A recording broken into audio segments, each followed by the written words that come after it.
everybody, welcome to another video. Today it is the 14th of January and this video is going to be abundant with new information as I haven't uploaded for the past 3 days. So we're going to get updates on the situation around Solidar, and we're also going to get updates about the recent missile strikes that were launched by Russia on Ukraine. And so we're going to start out with the front lines, working our way from the south to the north. And so first of all, the situation in Klishchiivka. It's very interesting what happened over here, because I was one of the people a few days ago saying that taking this trench fortification system over here would be very difficult for the Russians. It would be basically a suicide mission, because you're assaulting this opening area head on, which is heavily fortified with Ukrainian gunners everywhere in this, it's like a crest-like formation, so you can't really attack it from any side, because literally every side of the fortification is fortified. So there's going to be Ukrainians manning the entire perimeter. Really, the only way to assault it head-on would have been not to assault it head-on at all, and just go from the back and assault them from the rear.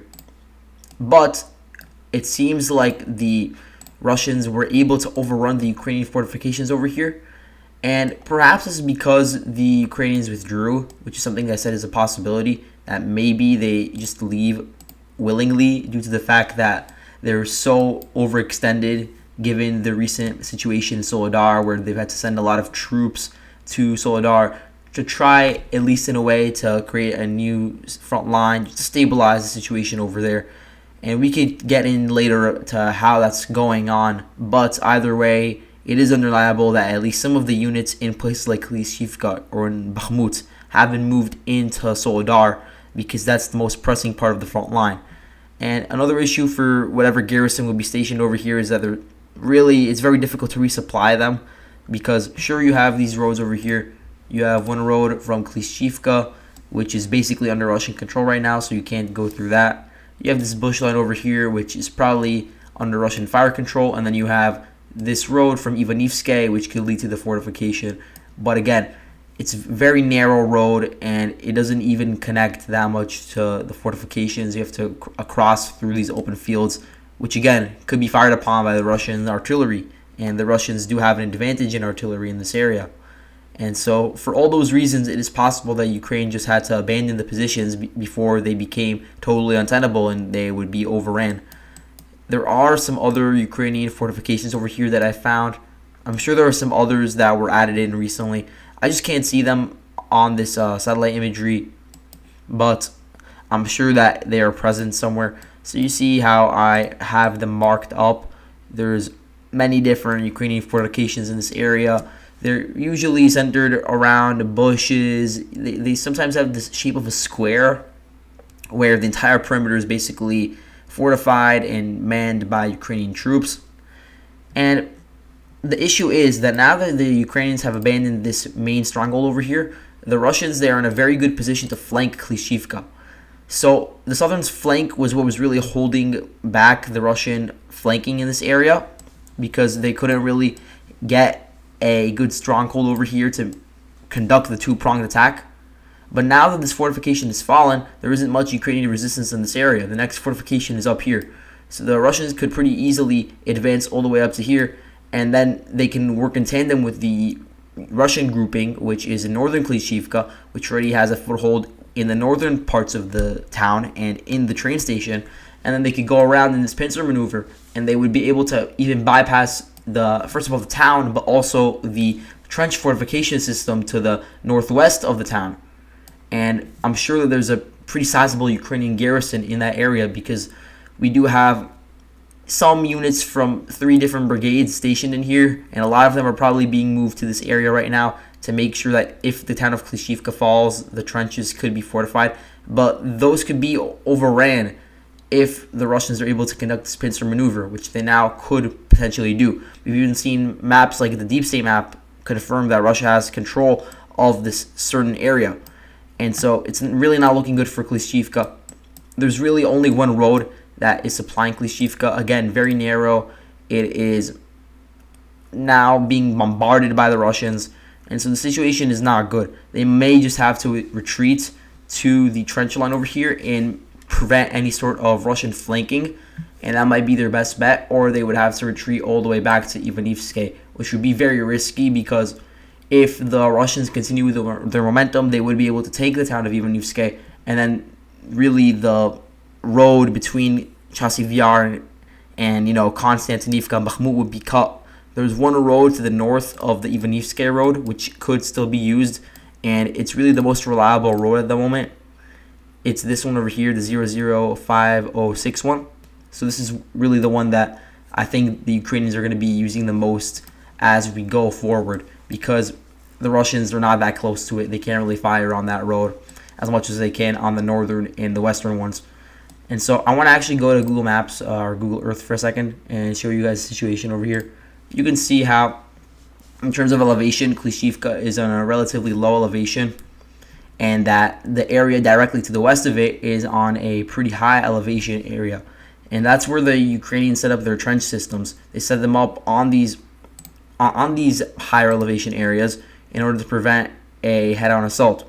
So if the Russians are able to take control of Klishivka and the Ukrainians retreat, then they could probably set up positions in this bush line, in these forested areas, in these trenched areas, and try to hold back the Russians for as long as possible as their sapper units try to build up fortifications at Ivanivske. So here you can see that. I just want to visualize it for everyone. You can see the trenches here as well. You can see the forested areas. You can see the road which supplies Klishivka. So yeah, this is the situation around here. And then the red marking over here is the tentative front line, although it's not entirely accurate.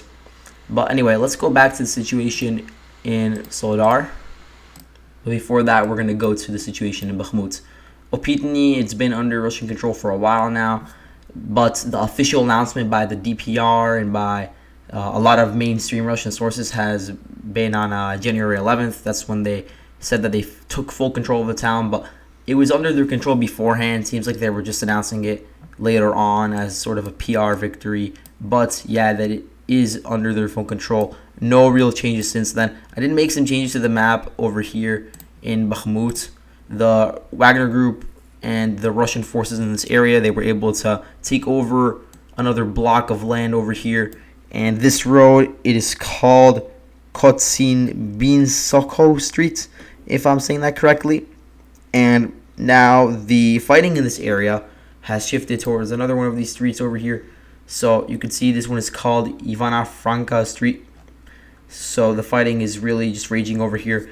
I feel like the point of these battles over here isn't necessarily to penetrate deep into Bakhmut itself. It's really just to pin down Ukrainian troops so they can be redirected elsewhere to the more important front line, the more important parts of the front line where Bakhmut is actually being enveloped at the moment. So the bulk of the Russian force isn't really operating over here. And if they are, then it's more so on just like a defensive posturing, like we're seeing in the industrial district. So in the industrial district, we actually have Ukrainian assaults on the art winery factory, which was taken over by the Russians a few weeks ago. So we have video footage showing the Ukrainians trying to lead assaults onto the factory and Russian artillery dispersing them. But you can see that it's basically a gray zone. The Russians don't necessarily control it anymore. And so it's just going back and forth right now, a lot of artillery duels.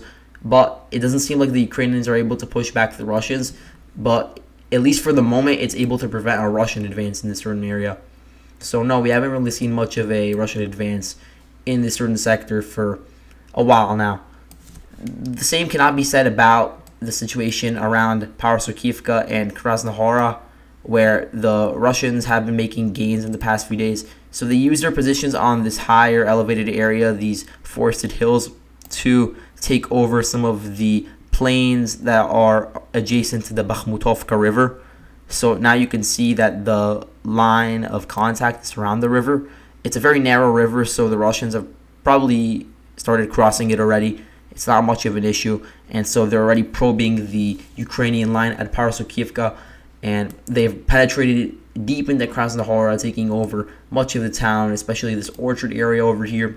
So right now it's contested. The main Ukrainian fortifications are in the north over here, so you can see how the Ukrainians are still holding out in this certain area, while the area directly to the north of these strongholds has been taken, the area which is called the Solidarskaya Lake. And so this is an issue for the Ukrainians because they could now be enveloped, because the southern flank has been taken and the northern one is also taken. So now, again, in very similar fashion to Klishivka, it could be taken out in a pincer maneuver. And so for this reason, we've seen a lot of Ukrainian forces beginning to withdraw from Krasnohora, from this road over here, this, what's it called? Persho-Travneva road. That's the road that they're using. And then they cross over past this main road supplying Solidar to Bahamut and enter the rail hub at Parasukivka, where a lot of the Ukrainian units are now regrouping. And so, no, I don't think the Ukrainians will be holding out at Krasnohora for a while. They will have to abandon their positions. Perhaps they're still trying to hold out for as long as possible in these fortified areas in order to give the Ukrainians more time to reorganize and regroup, rebuild fortifications in preparation for the upcoming battles along the northern supply routes to Bahamut. But the situation is not looking good in Krasnohora. Same could be said about Blahodatne. The Russians have advanced onto the road over here, but Blahodatne itself is still fully under Ukrainian control. The one thing separating the Russians from this town is the Bakhmutovka River. Again, very narrow river in this area, but still it's under Ukrainian control at the moment. You could see the town. And then before we get into the situation in Solidar, again, I want to go to the elevation over here. So you can see how the higher elevated areas are under Russian control in this certain sector. So you can see how these hills over here, these forested hills, higher elevation, they overlook some of the positions that are adjacent to the Bakhmutovka River. This is why Pitorodny was so important to take and why it was really spearheaded in the recent advances that I've been talking about. So you can see how having positions on a hill like this could be useful in targeting Ukrainian positions, say in Parasukivka or in Krasnohora. And so that's how the Russians were able to tap into the Ukrainian positions in this area and advance along two different routes. And now they are trying to rout the Ukrainians in this certain area, and it could have a very detrimental effect on the Ukrainian side. And again, you have the higher ground over here in these fields. It's not that high up, but compared to Krasnohora, it is relatively high. And so again, it's overlooking the town. It can be fired upon. Same thing about Blahodatne. It's on relatively low elevation. All these roads over here, they're on lower elevation. All the rivers on lower elevation compared to the heights, obviously. But yeah, let's go back to Solidar. So over the past few days, the Wagner Group has been consolidating control of the town, of the city or Solidar, you could say, while the VDV has been providing some sort of ancillary supports, helping in artillery operations and Air Force operations against Ukrainian targets. But really, most of the storming or the assaults on the front line have been conducted by the Wagner Group, so they were mainly responsible for taking Solidar. And they're continuing with this after some consolidating their positions around the city of Solidar itself. They began pushing into the remaining Ukrainian positions in the city, which aren't really in the city center anymore. They are closer to the suburbs. There's two suburbs in particular that I'm talking about. So there's one called Varichia. The Varichia, I'm going to draw roughly its extent. It sort of looks like this.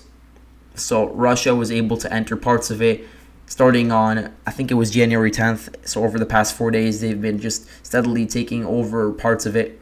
The salt mine number 7 is actually still under Ukrainian control because we have this video showing that the Ukrainian flag is still flying over there today, and so Russia isn't there just yet. But given the fact that they have been able to take many of the adjacent residential blocks and buildings, it seems like Ukraine will have to withdraw from there before they can get enveloped in this area. But the other half of the suburb is still under Ukrainian control, and so they might just try to put up a protracted defense over here. It's not going to hold the Russians at bay forever because the Russians have the momentum over here, the artillery advantage, the control of the heights. But because these are fortified residential areas, they could try to hold out for just enough time to give Ukraine some time to regroup. So that's what they're trying to do right here. That's the Ukrainian strategy. In terms of the units operating in this area, I really don't know anymore because there's been a lot of chaos in recent days with the withdrawal. I know that there was this report from CNN on the ground that was pretty close to Solidar, and they were saying that they saw that the withdrawal of Ukrainian troops from Solidar was pretty orderly. But maybe in some cases it was, especially the ones that left in the beginning. They had like a lot of higher level officers withdrawing from the town or pretty early on, right before the encirclement happened. But look, in this sort of situation when a unit is being flanked from both sides in this dense urban area where all the supply routes are under Russian fire control, it's going to lead to a lot of chaos, total breakdown in communication, and small groups will be utilized to escape. So no, you can't say that it was entirely orderly. It would just be unrealistic to assert such a thing. So I don't know which units are present in which area. All this is just my own estimation, so take everything with a grain of salt. But here you could look at some of the units that have operating in this area. And these are units that were all involved in the fighting at the Solidar, so they probably are still in this area. If not, then they're at Parasokivka. So I have some units in Parasokivka as well.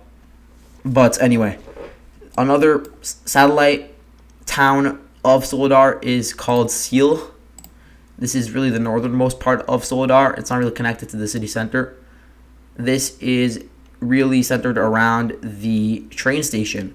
And so the Russians, using their control of the heights over here, that Yuchnaya Gora hill and all the ravines around there, they were able to infiltrate the town, taking over the eastern parts. And now the fighting is going on at the train station itself. I've seen Russian sources report that it's already under control, but Ukrainian sources contest this. And so for now, I'm just keeping it contested for now. But it seems as if the Russians are trying to overrun the Ukrainian positions over here relatively quickly. And I'm going to get into why. But first, I want to finish talking about the front line. Krasnopolivka is in grave danger of being taken by the Russians. They're very close to it. And because Krasnopolivka is only 1 or 2 blocks, it could be taken pretty easily. And if it is taken, then you could see Rozdolivka being attacked from several directions. Rozdolivka is another Russian target at the moment. In recent days, the sources online, especially Russian sources, have been reporting that they've been trying to assault Rozdolivka. I'm not saying that they were successful, but it's true that there has been some pressure applied to Rozdolivka, whether it be shelling or small probing attacks onto the town.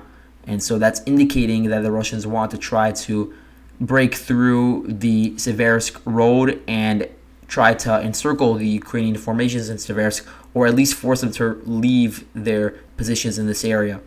And so that's a whole different subject that I'm not getting into right now. Vesele, status quo, not much has changed. Bilohorivka, Russia is still trying to push through, but the Ukrainians do have some entrenched positions in these bush lines. They have a lot of trenches that were set up in the past few months around the Lysychansk Bahamut road, and those have to be overrun now. So that's why we haven't really seen much of a change. But yeah, that's really all in terms of the front line. But I want to mention the fact that Ukraine has been trying to set up some new defense line around the northern supply route. The reason why they are trying to do this now is because there is a ridge that is just to the west of this road. I'm going to try to visualize this for everyone, and I'm going to open Google Earth for this. But you see this ridge over here? It is actually on a pretty high elevation compared to the valley. So all the areas in red right now that I'm circling are in pretty high elevation compared to the center. And so you could see how the Russia, they have control of 2 key points that are higher in elevation. And that's why they were able to get fire control of a lot of these areas in the center. So Ukraine, basically their thinking is, okay, we're going to set up some similar sort of fortifications to the west of this road over here to make sure that they can provide cover for their convoys as they cross the road and to prevent any sort of Russian assaults onto the road itself. So let's go to Google Earth actually and visualize this for everyone. So here is the front line. You can see how this green area, obviously on a lower elevation, but then you can see how there is a higher elevation on these plains over here that overlook Blahodatne, they overlook the Krasnohora and Solidarsky lakes. And we have seen in satellite imagery from recent days that the Ukrainians have been trying to set up some fortified positions over here, whether it be trenches or things of the like. They are trying to set up positions over here, and there are actually a lot of videos of Ukrainian troops looking at the battles in Solidar and in its suburbs from these heights. So we know they still have a presence over here, and that presence might be sort of large now because a lot of the units retreated to this general area. So it might be a part of Ukraine's plan to try to form a line over here. In terms of whether or not that will work, it's really a matter of time, and we'll have to see, because the Russians do have the initiative right now. They do have the momentum. They haven't stopped advancing in recent days. You could say that it had slowed down a little because the Ukrainians withdrew from a large chunk of Solidar, which made Russia's gains really large. But that doesn't mean the Russians have stopped working. As I said before, they've still been advancing around the suburbs of Solidar, and that hasn't stopped. And so there's nothing to indicate now that they're going to really run out. They want to continue with this operation to try to envelop Bahamut. So this is really the best way that Ukraine could try to prevent that, by setting up these fortified positions over here. I guess the issue would be that a lot of the land is going to be frozen over here because of the temperature in this area. A lot of the satellite imagery shows that it's really been frozen, and so you could see some Russian mechanized assaults trying to overrun these positions pretty easily, and they won't get bogged down in any of the mud. Moving on, we had about 12 hours ago a new Russian bombing run, and this is something that happens, I guess you could say, every week, roughly. And so I'm going to talk about what happened this time around, because there's a lot of drama, especially around Dnipro. And so there were explosions reported in Zaporozhye, Dnipro, Kryvyi Rih, Khmelnytsky, Kiev, Lutsk, in Ternopil, Vinnytsia, Ivano-Frankivsk, in Lviv, and in many other cities. I'm sure that there were some also in Kharkiv, because there were some outages in there as well.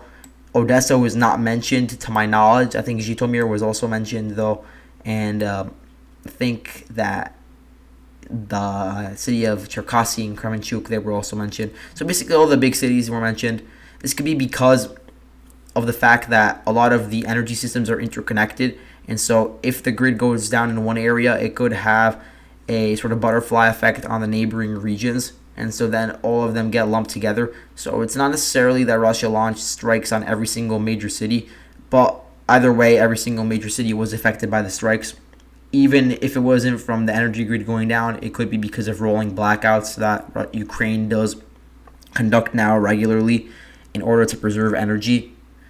And so we do know that, at least in the beginning, the first wave of Russian strikes have now been aimed at suppressing, not suppressing Ukrainian air defense systems, but getting to know their location. So basically what they're doing is they're using these older missile systems, or they're using dull warheads in order to gauge the Ukrainian positions, to see where the air defense missile fragments are being fired from. So that's what they're doing in the first wave. And then in the second wave, that's when they are using their cruise missiles, or they're launching from ships in the Black Sea Fleet or from the Sea of Azov. And that's when they're hitting a lot of these Ukrainian air defense systems that expose themselves. They also are hitting, obviously, energy systems. They're hitting logistical hubs. They're hitting communication hubs. But at least according to Ukrainians, a lot of these missiles get intercepted. So I'm going to read the Air Force's official response in their official report about the strikes from today. First, I want to say that in terms of air defense systems, Ukraine is relying on a mix of systems. They have a lot of Soviet systems, but then they have some NATO systems. So in terms of Soviet systems, they have the S-300s, they have the Buk M1, and then they also have the S-125s. So those are designed to intercept more maneuverable and lower altitude targets. Now, Ukraine also has about 8 NASAMs that were given by the United States, and those have really taken a long time to be sent to Ukraine. I don't even know if all 8 were sent, but I know that at least 2 have made it to Ukraine, and that a lot of them are just in the process of being shipped. So many of those are being stationed around Kiev. You also have German air defense systems that were given to Ukraine, stationed in these large cities. So you have like Jeopard anti-tank guns. You have the Iris-T anti-air complex. And so these are the ones that Ukraine is relying on in these more populated areas. A lot of the time, they store the air defense systems within cities themselves. which is pretty interesting. There's upsides to this. There's also downsides. The upside would be that you're able to conceal the location of the air defense system because it's in such a dense urban area with a lot of civilian population. The problem is that once the missiles get launched and the air defense system is activated, it has a higher likelihood of having debris land within the urban areas. And that's sort of what happened in Dnipro. We don't know for sure, but it's one theory that has been thrown out there. So the strikes, they were reported at least on Dnipro. This is the one that a lot of the drama was reported on. A lot of the targets that were hit, we won't really know anything about because Ukraine does have laws against publishing the full extent of damage of these strikes, which is understandable. You want operational security during war, but it does make it more difficult for people like me who are trying to cover the videos in the war. But yeah, I understand that why that law was enacted. And so we don't exactly know what's going on a lot of the time with these strikes. We don't get good videos of specific targets that were hit. But at least in this case, we did get a lot of information that was amplified by Ukraine, probably because it was a civilian target. And so this is the geolocation for the strike. This was this is the place that was hit. This was a 9-story apartment building. It's pretty close to the Dnipro River, but if you look at the distance between this apartment building and the Dnipro thermal power plant, it is relatively far away.